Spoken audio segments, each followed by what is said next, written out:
What is up, everybody? Welcome back to another edition of the Sheehan Show here on Sherdog.com. My name is Sean Sheehan, joined today by the Wayne Gretzky of Canadian MMA journalism, and that is, of course, the man himself, Aaron Bronsteter, on a beautiful, beautiful Monday evening here. Aaron, how are you? Thank you very much for joining me. I really appreciate it.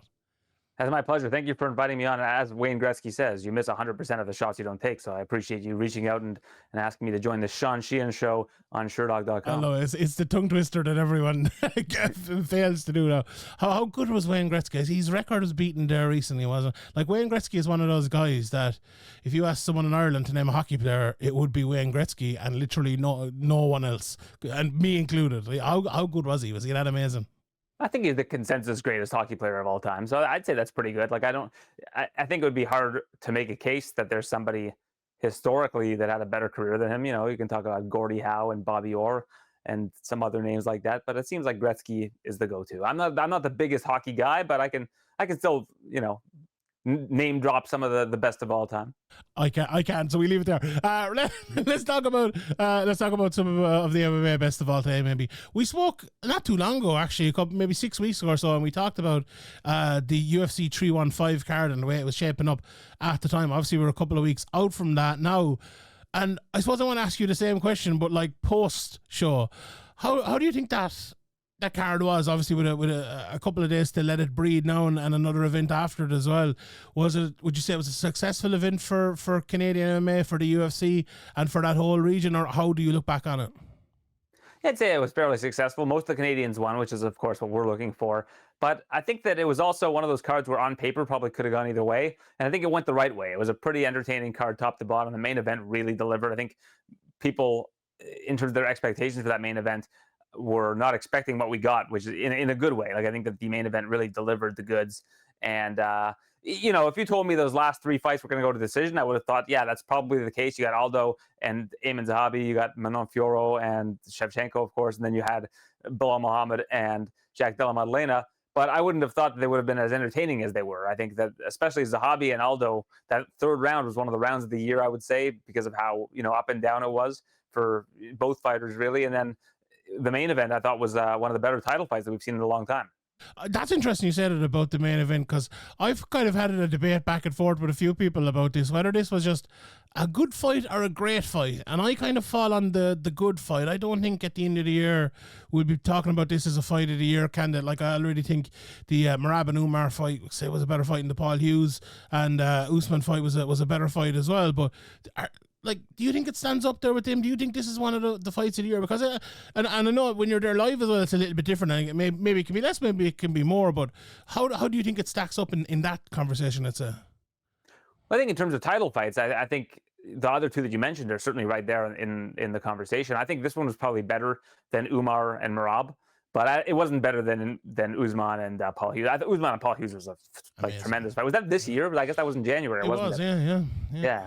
So I think that if you look at the title fight this year, like Belal and Della Maddalena, I think is up there because it was so back and forth.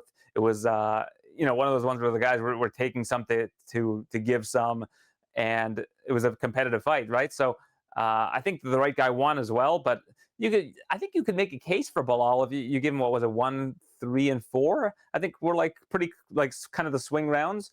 But it's like one of those situations, like if you like really, you know, microanalyze Umar and Merab, or even Sean O'Malley and Merab, the right guy won those fights. But if you really want to go through it with a fine-tooth comb and you want to go round by round, like, yeah, you can make a case. Yeah, you could do the same with the Hughes Usman fight as well. Exactly, very true. Maybe that's a reoccurring theme in these great fights. So when Leon Edwards beat Kamaru Usman, I was very shocked. Now, the nature of that fight was shocking anyway, with obviously the big knockout, but I was shocked that he won. And I'll be honest, I was shocked that Della Maddalena won as well. Not that I think Belal is like so much better than Jack, or Jack is so much worse. I don't know. I just kind of expected this to be kind of a Belal era for a while, and I didn't think Jack would be the guy.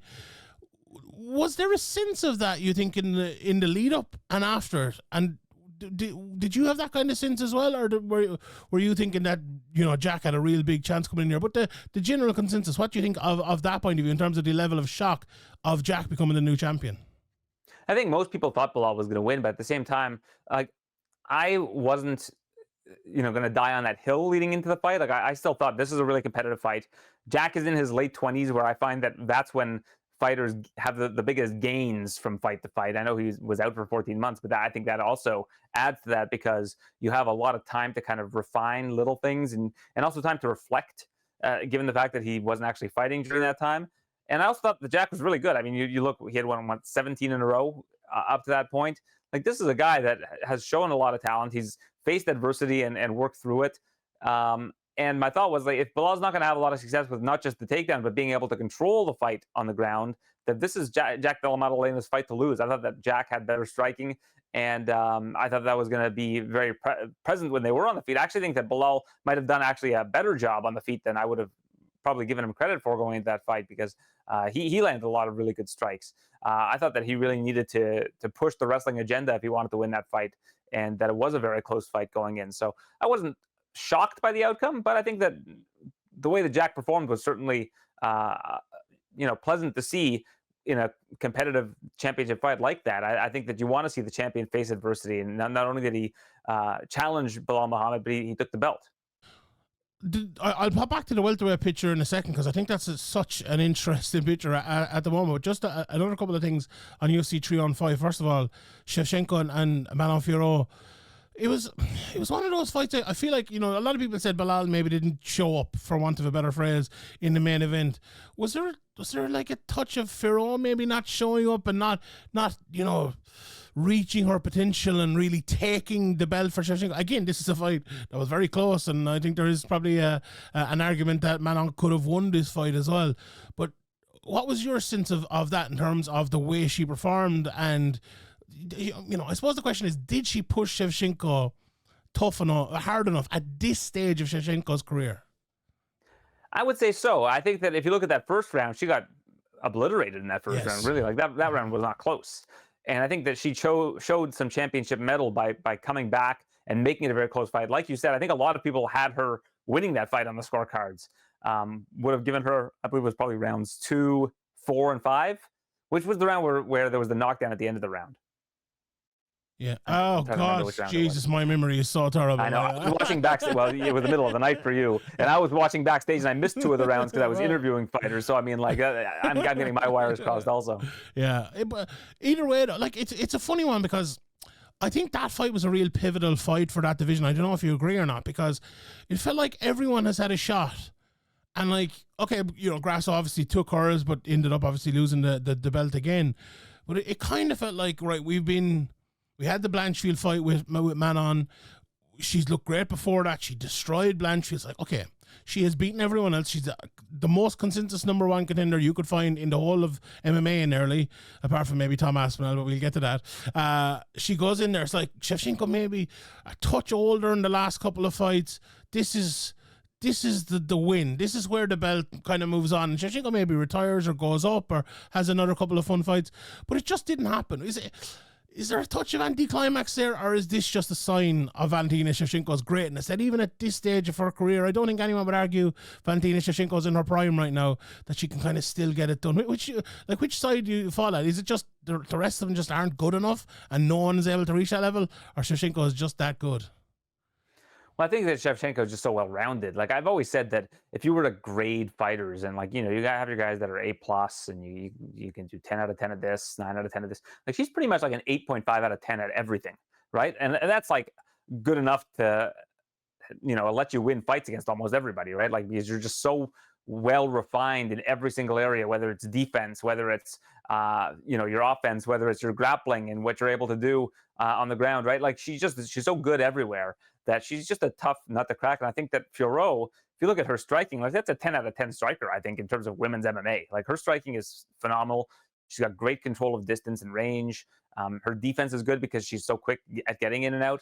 But the rest of her game we hadn't really seen. And that's where I thought that maybe Shevchenko might give her a bit of a run, because if Shevchenko can threaten the takedown even a little bit, and you saw her take her down in the first, that's going to open things up for Shevchenko. And that's, I think, what happened against Fiorot, because Fiorot had to fight a little bit more carefully, not to mention 5-round fight, which she's not used to, right? So it's like there are a lot of little intangibles going into that fight where we're going to see what happens when Fiorot faces those situations. And I think that because of Valentina's well-roundedness, that's what gave her the trouble overall. Like, it wasn't any one weapon of Shevchenko's that was the make or break in this fight. It was just kind of a accumulation of all of the different tools and weapons that she has. Yeah, I think that's really smart analysis, to be honest. I hadn't thought of that myself, and I hadn't heard anyone really saying that, but it does make sense. It's like, it's grand to beat someone in one area, or be better than someone in one area, or be competitive with someone in one area, but if they're competitive with you in that one area and can win 2 or 3 others, like, it's going to flow towards them, and I think that's just the way it was. Even as you said, it could have gone either way, but I think Shevchenko in the end was the worthy winner. The last thing on that card, I have to mention Jose Aldo. Obviously, when the fight was announced, it was a very odd fight. I think a lot of people wanted to see Jose Aldo fight Dominic Cruz or someone like that. And when Eamon Zahabi's name was mentioned, I'm myself and yourself and everyone has a lot of respect for Eamon Zahabi, but it's not, it didn't feel like a Jose Aldo opponent. Do you think the performance from Eamon and the fight, as you mentioned earlier on, one of those rounds was absolutely unbelievable? Do you think maybe justified UFC's matchmaking, or do you still maybe think it was a mistake to make that fight? I thought that the matchmaking was justified from the jump, because you're in Canada. Mm-hmm. Eamon Zahabi's your highest ranked Canadian, at least I believe he is.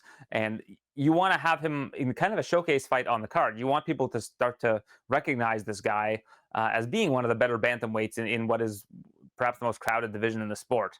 So you put him in a spot where he can face a guy like Jose Aldo. That's a difficult matchup for him. You looked at the odds. I think Aldo was like a minus 220 favorite at close, around there. Not a fight that he's expected to win. But if he does win, now all of a sudden it's like you can build him that way in Canada, in Montreal. It's where he's from. So I actually really liked the matchmaking. I thought it was smart matchmaking given the circumstances.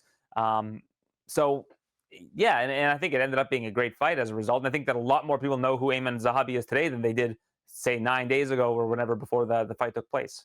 I suppose that question is like, is Eamon Zahabi and who was it, Bautista before him, like, are they the guys you want to push? I suppose in Canada he is, so maybe that question answers itself. Let's jump back to the welterweight picture, because I want to talk about that, because between the event we were just talking about and now we obviously had the announcement that Islam Makhachev, well, we didn't have the announcement that Islam Makhachev is going up, but I think by all the other announcements we kind of know Islam Makhachev is going up and will likely face Jack Della Maddalena. What was the initial reaction when you heard that? Because I had a pretty fervent reaction. What was yours? I think it's mostly political, right? That's the way that I boil it down, is because if you've got Ilia who wants to move up to fight Islam Makhachev at 155 pounds, and you're Islam Makhachev in his camp, like, well, let's pump the brakes here for a second. I've already beaten Volkanovski twice, and nobody's giving me any credit for it, because Volkanovski looked good in the first fight. They didn't even rank me above him in pound for pound after the first fight because it was so close. And then in the second fight, I wash him, and everybody's like, well, he just got knocked out by Ilia. It's not the same guy, So why am I now having another guy move up from 45 to 55 who's defended his title once, while I'm out here defending my title against all these, these killers, not getting any credit for it, and I've been wanting to move up to 170 pounds. So, hey, let's make an agreement here today. If Belal Muhammad wins, I'll face Ilia. That way, whatever, you'll get your way. But if Jack Della Maddalena wins and he's the underdog, is not the expectation, then I get a chance to fight him. So I think it's just largely political. He wasn't going to swallow his pride and say, okay, I'm going to face Ilia and then I'll move up. It's like, no, you're not going to put me against another 45er. I'm not going to get any credit for beating. And he's going to get a shot at being a 2-division champion before I do, when he's new to the scene and I've been around for 10 years. So I think that's ultimately what it came down to for Makhachev, is like, it was a bit of a game of chicken with the UFC, and Makhachev won because Jack Della Maddalena won. And that's what sets this whole thing up. Yeah, that logic to me is so flawed from Makhachev's point of view, because I feel like it's just completely biting off your nose to spite your face. Like, what's the bigger fight, Jack Della Maddalena, in a what could be a routine welterweight fight, or an amazing champion versus champion fight against Ilia Topuria? And I think the key here is the fact that Ilia Topuria did knock out Volkanovski, as you mentioned. So I think you will get more credit for this one, and plus he's vacated the belt. He's going up. He's staying up. We'll see on that one, I suppose. But it feels that way. I just feel like that's the bigger fight. That's the money fight. If you have pay-per-view points, that's the one that's going to going to earn you a lot. And then you might have Paddy Pimblett coming afterwards, and that's going to be a massive fight as well, or whoever else it might be. it feels like there's a lot of tough matchups coming at welterweight, but maybe not the money matchups. Now you could argue, so maybe Islam doesn't care about that, and he wants to, put his legacy to another stratosphere. I want to show this to you, Aaron, and see if there's any credence to my theory. My theory on this is, I think he's trying to outdo Khabib. I think the only way that he can be seen as above Khabib is if he had dominated the lightweight division and goes and becomes a two-way champion like Khabib never did. Do you think there's anything to that? Well, I think Khabib is probably his main advisor on all of this too. And he's looking at it, and again, raising all the points that I had just raised when when I just answered the question previously, and saying, well, this doesn't make sense for him to fight another 45. Like, he's not going to get the credit. And I think that it's a risky fight for him to fight Ilia. Like, because if they said, hey, you fight Ilia, regardless of what happens, you can fight Jack next. If he loses to Ilia Topuria, a 45er for all intents and purposes, that fight loses a ton of mustard. So then you're going to have to rematch Ilia? Like, I think that he is basically just negating and mitigating his risk by just saying, okay, listen, Jack won. I'm going to welterweight. We discussed this. I do think that it robs the fans of a much bigger fight. Like, I think that if you would ask me at the beginning of the year what the best matchup you can make in MMA is, I think it's Ilia versus Islam. Not to take anything away from Aspinall and Jones. I think that's the biggest fight you can make in terms of fanfare and in terms of curiosity. But I think in terms of skill for skill matchups, I think Islam versus Ilia is it. And now they don't have that fight anymore. I think Ilia versus Charles is a great fight, but I think that it's certainly not a super fight. So I think that is kind of the downer that comes from all of this for the fans, is that we're not going to get to see what I think would have been pound for pound the best fight in the sport today. I couldn't agree with you more. Well, like, we're giving up an amazing historic fight for two good fights, and it almost feels like that's the UFC in a nutshell these days. It feels like we're giving up 10 great fights a year for 150 okay fights, and it's just, again, just a real sign of why people, I think, are disgruntled with the UFC today. And now, I don't necessarily blame the UFC for this necessarily. Again, it's just more a sign. I think this is all on, as you kind of went through there on Islam and the decisions that he made. I want to talk about the welterweight division and lightweight division for a second. First of all, we started with the welterweight division, so let's continue on that for a second. I put out a tweet the other day, and I got a bit of backlash for it, but I basically said this is not good for the welterweight division because, I said in it, Islam only fights once a year now. Sorry, he fights once every 8 months ish. So I was incorrect in that. But even if he was to fight 3 times a year, there's so many people in this division at the moment. We just looking here. Bilal again, I'm sure he'll be looking for a rematch. Sean Brady, Shavkat, Leon Edwards, Kamaru, if he wins his fight against Buckley, it could be Buckley, Ian Gary, obviously. And, we saw, obviously, Morales at the weekend as well. There's, 6 or 7 guys right there who could be next in line or one fight away. Yet we have a guy coming from another division, and obviously he's not just a guy, but someone coming from another division who mightn't fight as frequently as we would like. And will he go back down? I know he's kind of mentioned going back down as well, maybe to fight Topuria again for the welterweight division. Do you think this is a good thing? I mean, I certainly see your point. Again, it's just so strictly political that it's weird, because we start out the year thinking that Islam's going to face Arman Sarukian, who I think is probably, of the 55ers, has the best chance to beat him of anybody out there, aside from Ilia, who at the time was the featherweight champion when that fight was going to take place. We didn't know that he was going to be vacating the title. And then you could have had the fight with Topuria, which again would have also been a massive fight. So Islam, I think, is not going to be challenged quite as much just yet as maybe he would have at 55. But at the same time, again, I just think it's largely political, and that's what we're stuck with here. But yeah, I kind of agree. Right now, 170 pounds is as hot as it's ever been in terms of the amount of contenders that are there. And now you're going to have a guy move up from 55 to face Jack, who also hasn't faced any of these guys. Like, Jack hasn't fought Sean Brady, he hasn't fought Ian, he hasn't fought a Kamaru Usman or a Buckley or a Morales or anything. Like, his best win outside of this fight is Gilbert Burns, right? Like, that's his best win, and we just saw what happened to Burns against Morales. So there are all these juicy matchups that we could be getting for Jack Della Maddalena to keep this division moving, and instead we're kind of almost bringing it to a halt. for a little bit. I mean, there's still going to be some great matchups you can make at welterweight. And I did a thing on X yesterday with all of the different matchups I'd like to see in the division. I went like fighter by fighter and what I think should be next for them. And there's still some really exciting matchups. So it's not like we're getting nothing out of the deal. But at the very top of the division, who knows what happens? What happens if Islam wins and says, okay, I'm going back to 55 to get my other belt back and giving up this title, and like then we're just going to be playing hot potato with these belts, and I don't think that's fun for anybody. No, that's the worst thing, honestly, about all this. And I'm glad you said that, because I think the next person to win 3 or 4 fights in a row is actually going to be looked at like a double champion was a few years ago, because I think that's what fans want now. We've seen the double champion stuff, and okay, it's great, and like if you've won a load of fights in a row, it's great. It's funny with Islam because he has won a lot of fights in a row, but the problem is, and not to take away from him, I'm not one of those people that says it doesn't count because it's a featherweight. He fought Volkanovski twice. One was on short notice. He was supposed to fight Saryukin. The fight didn't happen. So it felt like his last 3 fights have almost not been against the division, where he's fighting all of the guys in the division, clearing it out, and then going to clear out another division. So if someone did that, I think it'd be absolutely unbelievable, but they need to do the clearing out part first. Just on the lightweight division as well. Look, Topuria and Oliveira on paper is an amazing fight, but it does feel like Topuria is going to be a massive favourite in that. I haven't seen the lines or anything yet, or if they're out. What do you think for the future of that division? Because in a way, I don't think maybe there's as much of a threat of Topuria going back down. He talked about the weight and things like that as Makhachev. Do you think if Makhachev goes up, stays up, and Topuria is the king at 155, we could actually be at a place where you just spoke about there, line them up, and there's actually a lot of new, fresh matchups now. Your Gaethjes and Poiriers, maybe not necessarily Poirier, he's talking about retiring, MMA retirements, but all of those lads are new names and new faces for Topuria. This could actually light up the lightweight division. Yeah, I guess with the exception of Max, right? But yes. Yeah, maybe. I think that you look at Sarukian, you look at Justin Gaethje.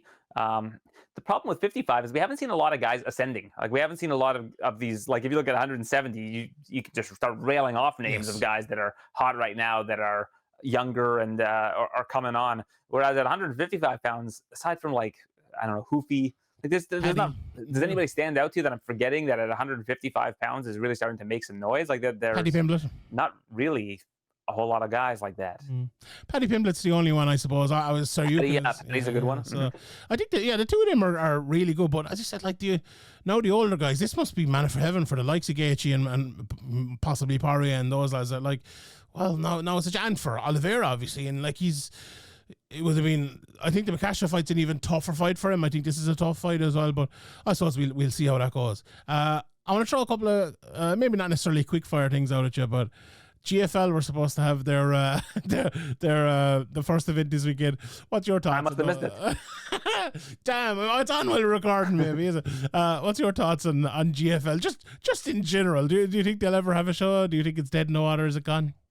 This is like asking me what my thoughts are on like unicorns, right? Like they don't exist, right? And like let me see the unicorn and then I can give you some comments on it, right? Like the GFL as a premise was flawed from the get-go. And there's not really much. I would have been more surprised to see them have an event than see them not have an event, and I would have been cool to see what that event would have looked like. But for the amount of money that they said they were going to pay people and their projections, like all the stuff that's come out, it's almost like it feels almost like a Ponzi scheme. But I mean, we don't, But right now there's no scheme, there's no winners, and nothing's going on. So it's again, it's kind of like discussing unicorns where.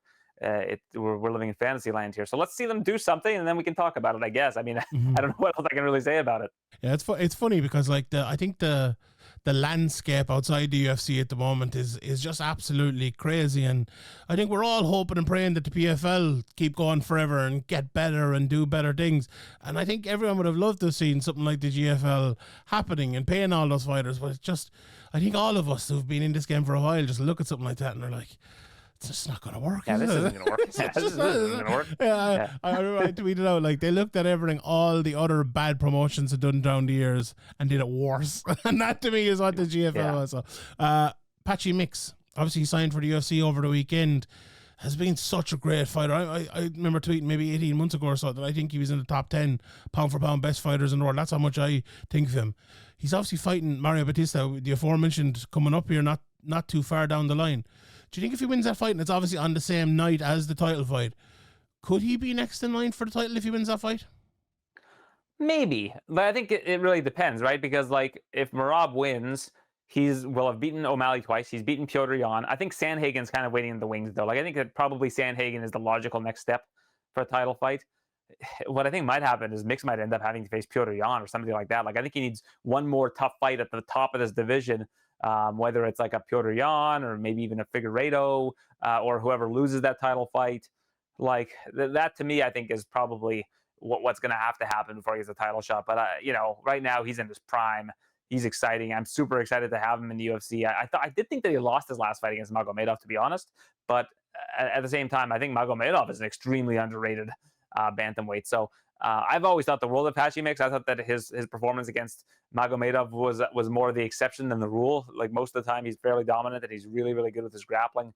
So I think Bautista's a great first test for him because he's so well-rounded. Tough challenge for him. So I think it's kind of a wait and see approach that I want to take with Patchy, but I'm really happy that he's joining this like absolute lion's den at bantamweight in the UFC. What a great division they've put together. Amazing. I really appreciate the time, Aaron. 3 more quick fighters I want to get your thoughts on, and three of the best we've ever seen. Alex Pereira. Is he getting next at 205? Like it, I saw something today that they're talking about Ankalaev versus Oldberg. It felt like Dana White's usually very non-committal about fights straight after, but he was kind of saying, we'll make the rematch type of thing here. It was a closer fight that I think people maybe gave her credit for the first time. Will Pereira get next there, or do you think it might have just slid away and we might see Oldberg getting in there? I'd love to see Pereira move up to heavyweight now. Like, I think he's getting to that age now where it makes sense. And the heavyweight division is like a barren wasteland right now. And I'm sure we're going to be talking about that as one of the other 2 fighters that you're going to be bringing up momentarily. Indeed. But yes. I think that if you put him in some exciting fights against some of these stand-up guys, like put him against Pavlovich and see what happens. I don't know. Like, maybe he gets crushed at heavyweight and he's not big enough. He was fighting at 85, what was it, 2 years ago, right? So, like... but I'm curious to see what he could do in that division, because right now I don't think there's a ton of excitement at the top of 205 pounds because he was the excitement. So that's true. I'm interested to see how that division moves on. I don't think he wants to jump into another fight with Ankalaev right away. And apparently he's going to train with Jon Jones in Thailand, like as we speak. So I'm curious to see what comes of that. But like, I think that Alex Pereira could put himself in a situation where he's next in line for the heavyweight championship fight if he ends up moving up a division. But then again, if he's going to get an instant rematch at 205, or he can wait for a rematch, like see what happens with Ankalaev's next fight and then stand by, that could be interesting too. Yeah, obviously he's fought an awful lot too, so that could be something. We'll see how that works out. We will end on Jones and Aspinall. Amanda Nunes is the other person I wanted to talk about, because she got inducted into announced to be into the Hall of Fame like the day after. She was sitting there in the front row saying, "I'm next, I'm coming back." Do you think she's definitely coming back? And like, is this we talked about Shevchenko, and I feel like the Shevchenko trilogy with Grasso and the whole, Zhang Weili being out for an awful long time. We were kind of waiting for Kale Harrison to get her title shot at 135. Like, women's MMA, I think it had a bad 2026, but could it, especially the bantamweight division, have a bad 2024? Could it have a great 2025 if we see a great title fight, obviously Pena and Harrison, and in Nunes waiting in the wings to be the next? Do you think that's the way it'll work out, first of all? And do you think that could be, I suppose, some life sprung into that division? Well, I'll correct you on one thing. Nunes was talking about it 20 minutes after she was inducted in the Hall of Fame, because I was at the event and I was backstage. So she got inducted, she came backstage and did interviews, and she said, "I will definitely be fighting the winner of that fight." So it was like 20 minutes. Love it. This is like Jose Aldo 2.0. It seems like he came back like shortly after he was inducted into the Hall of Fame. That being said, I mean, Nunes should be in the Hall of Fame whether she's active or like she's a lock to get in the Hall of Fame. Mm-hmm. So I'm not mad at it. But right now, like, if you want to talk about barren wastelands, there's no more barren wasteland than the upper weights of women's MMA, yes. Whether 35, 45, 55 is probably not even a thing anymore, because Clarissa Shields came out today and said she's not doing MMA anymore. So whatever weight she was is not a factor anymore. So, and Cyborg just won a boxing match yesterday. So it's like, right now the higher weights of the women's divisions are not exactly setting the world on fire, but man, did we need this infusion of Amanda Nunes back at 135 pounds, and Kayla Harrison, I think, is really the one who should be getting the adulation for this, because If she wouldn't have come back, what would that division look like right now? Woof. I mean, like if she didn't go to the UFC, right? Like that division has, if you look at like pre-pandemic, 135 pounds, I guess Amanda was still active, but like if you look at the division from top to bottom, like the contenders have not changed really at all. No, yeah. Like Mayra Bueno Silva last January, she fought Raquel Pennington. She was favored to win the women's bantamweight championship and she lost. Then 1 year later, she's fighting Jasmine Jasudavicius and gets crushed at 125 pounds. Like, and she's training at the Fighting Nerds at the time, right? Like that's how bad the 135 pound division is, outside of the championship level. You got your Pena, and Harrison's like a minus 700 favorite over Pena, I should add. Jeez. And then you've got like Amanda Nunes waiting in the wings. So even if they do Amanda and Harrison, like if Harrison wins that fight, that'll be great for her. If Amanda wins that fight, I don't expect her to fight again, right? Like what's she gonna do? She's gonna fight like Macy Chiasson? Like there's just nothing going on there. So I think it's great for the division that she's coming back, because otherwise there's just really nothing to write home about. They need a draw in that division. So, Joe, one I'll give a shout. I like Norma Dumont. I just think Norma Dumont is a good fighter. There's something about Norma Dumont. So she got next. Yeah, she might be the only like other legitimate contender that has emerged in that division. She just moved to that division like a year ago, right? She was a 45er. That's true. Right. Tom and Jon Jones. I've always had a bit of a Jon Jones, Tom Aspinall kind of, not different opinion, but I like to troll a little bit about this Tom Aspinall. So, but one thing I was thinking this week, like, has Jon Jones done enough in his career? And now some people might say he's done too much in another way. But has he done enough to actually like dictate what he wants to do?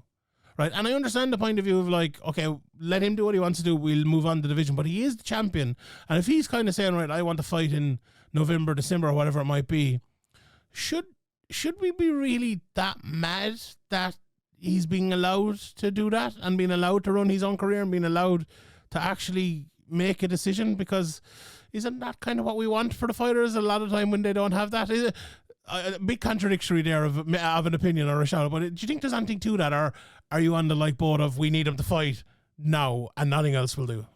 We just need it to be announced. Like yes. I think that's what it comes down to is like, if Jones says, well, I want to fight him at MSG in November, like to me that's a totally acceptable answer. Yes, but that needs to be confirmed. That needs to have posters made. That has to have some sort of tour. Like this, if this is truly the biggest fight in UFC history, the biggest heavyweight fight in UFC history as being touted, like you need to build this up to be as big as it can be. So if Jon is humming and humming and saying, well, I'll give you an answer soon, or if he's waffling, strip him of the title. Like, let's move on. But if he said to the UFC, I'm down, we're going to do this, I'll sign the paperwork, November, it's going to happen, start printing the posters, get the marquee ready, totally fine with it. But I think we just need answers. We need to know what's going on. And I think that's where the impatience comes from, is like, we don't know if Jon is 1 foot in and 1 foot out, or if Jon is in with 2 feet and we just don't know. Like, it's happened behind the scenes. So that's where I think we need a little bit of clarification, because I don't think Jon needs to fight now. In fact, if you look at the events from now until the end of the year, really early October, if they're going to be doing another pay-per-view in Vegas, which I don't even know if that's the case, like that's the earliest they could potentially do it. And November at MSG seems like the most likely candidate for where this fight takes place. But I think that we just need to know that it's going to happen. And if it's not going to happen, or if it's still he's on the fence and blah, blah, blah, like just strip him of the title. Like let Tom fight Cyril Gane or whoever they deem to be next for the Undisputed Championship. And if Jon wants to come back, then Jon can come back. Nobody's going to be like, oh, this isn't champion versus champion, blah, blah, blah. It's still Jon Jones. Correct. So let him come back then. But I think that that's the part that people are getting hung up on right now. And so I think we just kind of need answers. And Dana was on Instagram this past week and said, oh, don't worry, I'm going to be announcing it soon. It's like, well, you've been saying that for a while, sir. The fifth time, yeah, but let's see if this is actually going to get announced. Let's announce this. And then you have all this runway to promote this fight and make it the big spectacle that you want it to be. You're 100% correct. And I think the bad part about this is obviously the interim title as well, because if Aspinall didn't have the interim title, you could make that Gane fight probably a little bit easier. It'd just be so odd to make Aspinall versus Gane when Jon Jones is like sitting there waiting to have a fight announced type of thing. So, and when Aspinall has defended the interim championship, and with the interim champion, when Jon fought Stipe, having already defended the interim championship, when Stipe didn't have an interim championship, was barely ranked. Like, that's the part. Like, there's all of those pieces of the puzzle which make it just completely unacceptable for him to have to defend the interim championship again. Yeah, like, and as well, like, sometimes we forget the fact that they made the interim title while still keeping the Jones and Stipe fight alive. Like, I understand keeping the Jones and Stipe fight alive, but when you make that interim title, everything just gets messy from that point. And what are we, 2 years later? And it's just getting messier and messier and messier. But as you say, hopefully we get something announced pretty soon. Aaron, thank you very much for your time today. I really appreciate it. Everyone knows where to find Aaron. Check out all his stuff. Get it on X. Support him, and bring the Sheehan show cheer to the comment section as well on Fight Night, especially when the two of us are tweeting out our scores, because sometimes sometimes we get abused for that, and we don't deserve it, do we? We don't deserve that abuse. We're already putting out our score. Anyway, thank you very much, Aaron. Thank you to everybody for listening, and we'll see you all next time. Good luck.